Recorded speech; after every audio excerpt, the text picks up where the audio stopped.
being called albino really triggers me. Here are several reasons why a lot of us in the albinism community prefer the word albinism over the word albino. Yes, I am somebody that prefers being called person with albinism instead of being called albino. I'm not even gonna lie to you, being called albino really triggers me, and I think that has something to do with my childhood, because growing up as a kid, every time somebody called me albino, it was always some type of foolishness attached to it. Now that I'm older and wiser, I prefer not to be addressed as albino. The first reason is I'm not my physicality. Like, yes, I have albinism, but that does not mean that's all that's to me. I never see anybody else refer to somebody as their disability or as their skin condition. Like, for instance, for those who have vitiligo, I never see anybody address somebody with vitiligo as their skin condition. The second reason why I prefer not to be called albino is because it already has a negative stereotype. Like I said, growing up, every time somebody called me albino, it was always some type of foolishness behind it, either being bullied or an insult that's about to happen,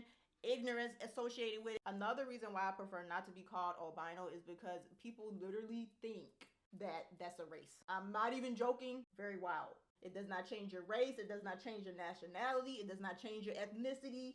It doesn't change anything. It's just the lack of melanin. Another reason why I prefer not to be called albino is because of this story that I looked up a long time ago. Back in the 1800s, there were two twins that had albinism. They were African American, and their names were George and Willie. They were actually part of the freak show circus back in the day. The way the circus back then used to advertise and market the twins was like very, very sad to me, and is also a big contributing factor on why I do not like being called albino. The circus would literally market them as like aliens from outer space and cannibals and not like human beings, basically. And reading that made me so sad, because I'm just like, we are just literally regular people. I highly encourage you to look up George and Willie's story, because it's a very interesting story. In my personal opinion, the word albino also kind of is like dehumanizing, in my opinion. Now, disclaimer, there are some people in the albinism community that does not mind you calling them albino, but to be frank, there are several people like myself that do not like the word. And also, the word albinism is just more respectful, especially if you don't know that person. It'll probably just be best to refer to that person as somebody with albinism until you get to know them, until you get to know their preferences as well. But everybody in the albinism community has their own experience with the word and why they choose not to use the word or why they do choose to use the word. So I definitely hope that clears anything up about the debate between using the word albino and albinism.